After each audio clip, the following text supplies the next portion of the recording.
London में भारत के विदेश मंत्री एस जयशंकर ने 3 प्रमुख मुद्दों पर अपनी 2 टुकड़ाएं रख दी है। एस जयशंकर ने जहां पाकिस्तान को कड़ा संदेश दिया, तो वहीं चीन के साथ रिश्तों और अमेरिका की सख्त टैरिफ नीति पर भारत का रुख भी साफ कर दिया है। इस रिपोर्ट में आपको दिखाते हैं कि भारत इन तीनों मुद्दों पर क्या रणनीति अपना रहा है।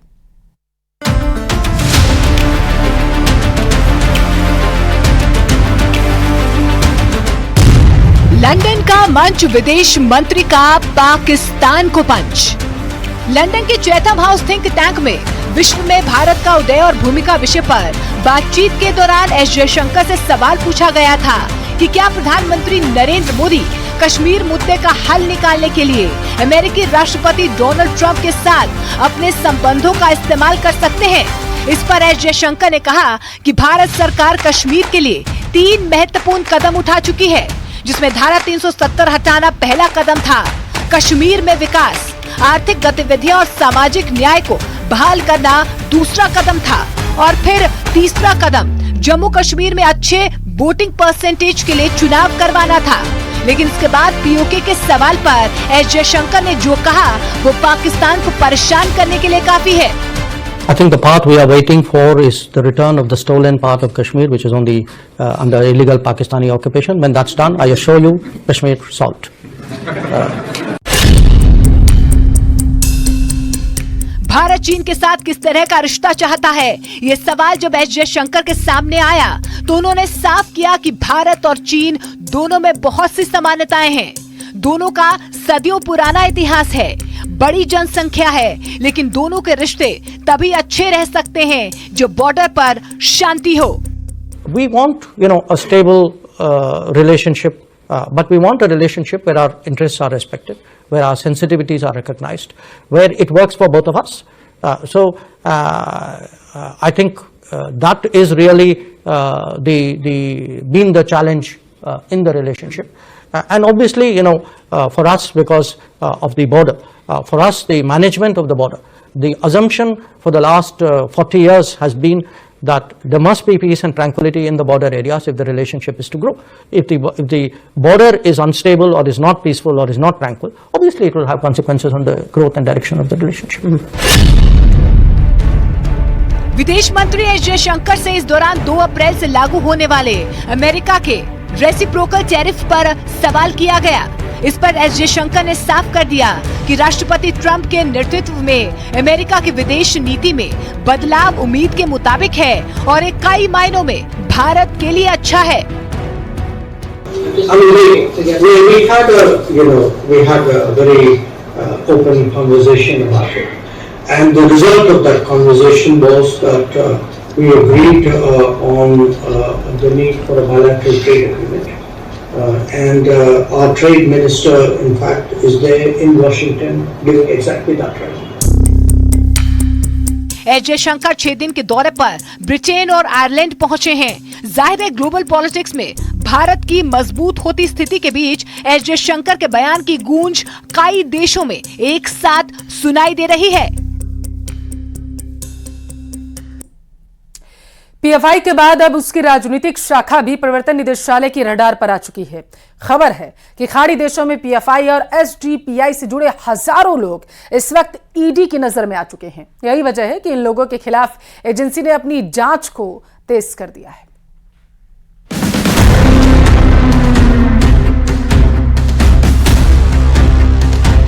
पीएफआई के बाद एसडीपीआई पर शिकंजा।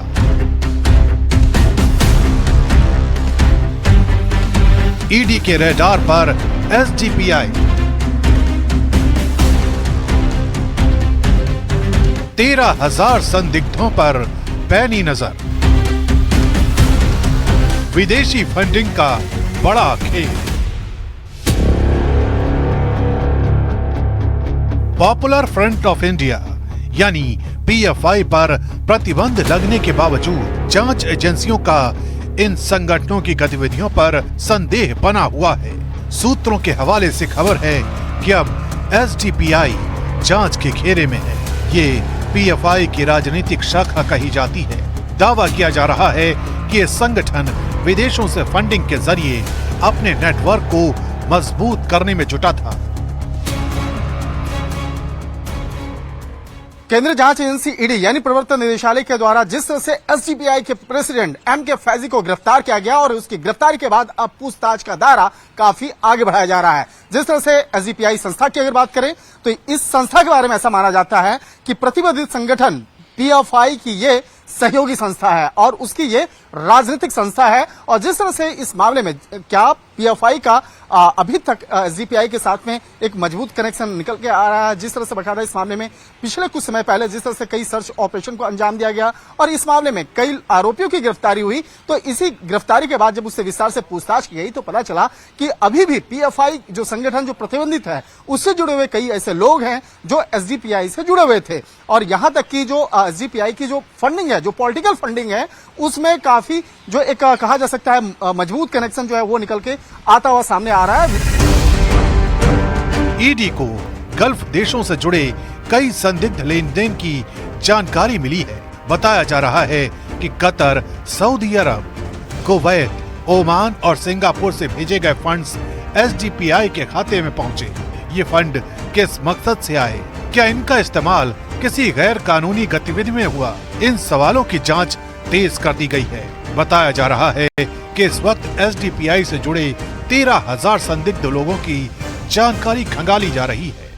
एसडीपीआई से जुड़ा हुआ जो इन्वेस्टिगेशन का दायरा है उसको आगे बढ़ाया जा रहा है। तो निश्चित तौर पे कह सकते हैं कि जिस तरह से इस मामले में तमाम इनपुट्स मिले हैं, उस इनपुट के आधार पे कहा जा सकता है कि आने वाले दिनों में ये जो संस्था है एसडीपीआई, इसके खिलाफ भी ठोस कार्रवाई हो सकती है, क्योंकि जिस तरह से आरोप लगे हैं, आरोप बेहद संगीन है। और इसके साथ साथ जिस तरह से तफ्तीश का दायरा की अगर बात करें तो इस मामले में यह भी पता चला है कि एसडीपीआई से जुड़े हुए कई ऐसे जो लोग हैं जिसका गल्फ कंट्री से जुड़ा हुआ कनेक्शन निकल के आ रहा है। यानी कि गल्फ कंट्री तकरीबन 13 ऐसे देश हैं और कई ऐसे जो लोग हैं वहां से जुड़ा हुआ जो एक कनेक्शन वो निकल के सामने आया है। और तकरीबन 13,000 से ज्यादा ऐसे एक्टिव लोगों की अब पहचान की जा रही है जो विदेश में रह करके भारत विरोधी गतिविधियों को अंजाम देने के लिए, जिस तरह से पीएफआई संगठन की बात करें या उससे जुड़ा हुआ जो एसडीपीआई संगठन की बात करें, उससे जुड़े हुए कई ऐसे लोग हैं जिसके साथ में जुड़ करके इन तमाम जो एक कहा जा सकता है एक संगठन बना करके काम कर रहे थे। मनी लॉन्ड्रिंग केस में ईडी ने एसडीपीआई के राष्ट्रीय अध्यक्ष एम.के. फैजी को दिल्ली के आईजीआई एयरपोर्ट से गिरफ्तार किया। बताया जा रहा है कि एम.के. फैजी विदेश से लौट रहे थे और एजेंसियों को उनके वित्तीय लेन देन में गंभीर गड़बड़ियों के संकेत मिले थे। फिलहाल ईडी के अधिकारी उनसे पूछताछ कर रहे हैं।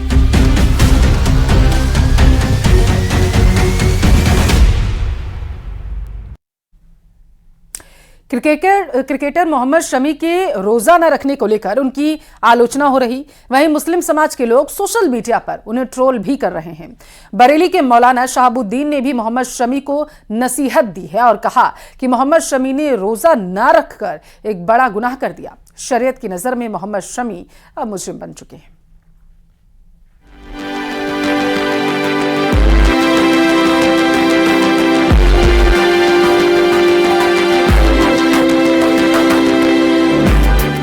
टीम इंडिया के स्टार क्रिकेटर मोहम्मद शमी अपने घातक गेंदबाजी से विपक्षी टीम के बल्लेबाजों के नाक में दम कर देते हैं।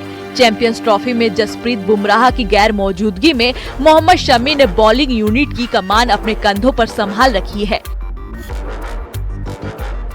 एक तरफ मोहम्मद शमी मैदान में शानदार प्रदर्शन कर रहे हैं तो वहीं मैदान से बाहर कुछ लोग उनकी ट्रोलिंग में लगे हुए हैं। उन्हें रोजा न रखने के लिए ट्रोल किया जा रहा है। मंगलवार के दिन दुबई में भारत और ऑस्ट्रेलिया के बीच सेमीफाइनल खेला गया, जिसमें मोहम्मद शमी ने सबसे ज्यादा 3 ऑस्ट्रेलियाई खिलाड़ी को आउट किया। उनके इस प्रदर्शन के दम पर जो ऑस्ट्रेलिया 300 रन का स्कोर बनाती दिख रही थी तो वहीं 264 रनों पर सिमट गई। मोहम्मद शमी की सोशल मीडिया पर खेल के दौरान जूस पीने की फोटो वायरल हो रही है, जिसको लेकर कट्टरपंथी उनको निशाने पर ले रहे हैं। शमी को रमजान के पवित्र महीने में रोजा नहीं रखने के लिए कोसा जा रहा है। शमी को कोसने वालों में भारत के कुछ गिने चुने लोग हैं तो वहीं पाकिस्तानी भी कम नहीं। खैर, पाकिस्तान तो नॉकआउट राउंड से पहले ही बाहर हो गया है। शमी को ट्रोल करने वाले शायद ये नहीं जानते कि वो देश के लिए खेल रहे हैं। सेमीफाइनल नॉकआउट मैच था जिसमें हराने का मतलब टूर्नामेंट से बाहर होना था। लेकिन शमी ने अपने दमदार प्रदर्शन की वजह से ऑस्ट्रेलिया को बड़ा स्कोर बनाने से रोक लिया और भारतीय बल्लेबाजों ने बड़ा स्कोर चेंज कर दिया। मैं तो भाई उनका बयान जो भी है जो कह रहे हैं वो उनकी अपनी सोच है, अलग अलग सोच होती है इंसान की, लेकिन मेरे हिसाब से तो गलत है। अगर जो भी कोई ऐसा कह रहा है कि आपको तो नाज होना चाहिए उस पर कि आपका जो बच्चा है कितना इंडिया की दुनिया में नाम कर रहा है, आपका मुस्लिम समाज का नाम कर रहा है वो पूरे, तो ये उन्हें सपोर्ट करना चाहिए। और ऐसी हरकतें कर रहे हैं इसमें हिंदू मुस्लिम का क्या से मतलब है? भाई खिलाड़ी है तो खिलाड़ी कोई भी नहीं कर सकता, कोई भी व्रत रख के क्रिकेट नहीं खेल सकता, तो रोजा तो कहाँ रख खेल सकता। सेमीफाइनल में ऑस्ट्रेलिया के कप्तान स्टीव स्मिथ काफी बढ़िया बैटिंग कर रहे थे। वो शतक की ओर धीरे धीरे बढ़ रहे थे, लेकिन शमी ने अहम मोड़ पर उनका विकेट ले लिया और यही मैच का टर्निंग पॉइंट साबित हुआ। देश को शमी की सबसे ज्यादा जरूरत थी तो उन्होंने रोजा नहीं रखा। शमी देश के लिए अपनी जिम्मेदारी अच्छी तरह से समझते हैं और उन्होंने मैच में ये कर भी दिखाया। उम्मीद है कि अब फाइनल में मोहम्मद शमी अपने प्रदर्शन से ट्रोलरों का मुंह जरूर बंद करेंगे। Bureau report, news 18। तो गोल्ड तस्करी के आरोप में गिरफ्तार कन्नड़ एक्ट्रेस रान्या राव और जेल को बताया जा रहा है उन्हें जेल भेज दिया गया है। उनके फ्लैट से 2 करोड़ का सोना और 2 करोड़ से ज्यादा का कैश मिला है। देखिए रिपोर्ट आप।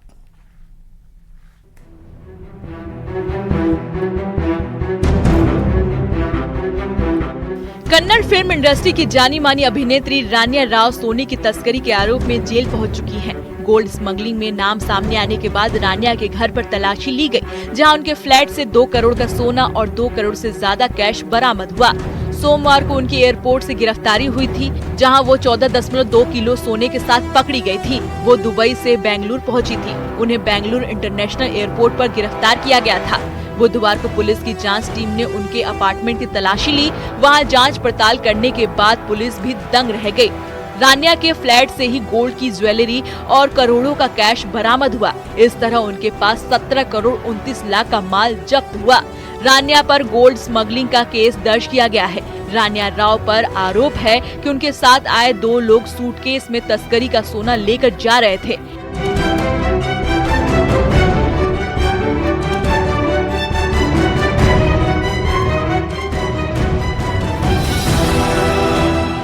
वे केम्पेगौड़ा हवाई अड्डे पर सुरक्षा जांच से गुजर रहे थे।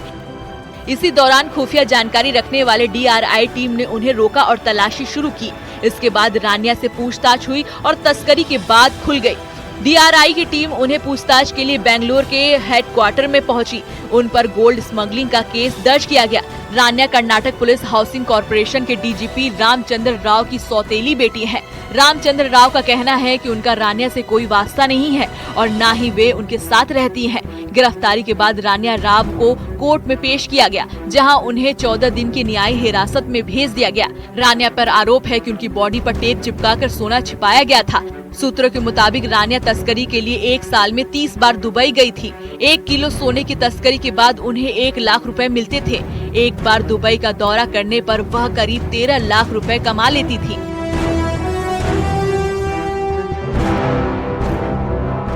तस्करी के लिए वह मॉडिफाइड जैकेट और खास बेल्ट का इस्तेमाल करती थी।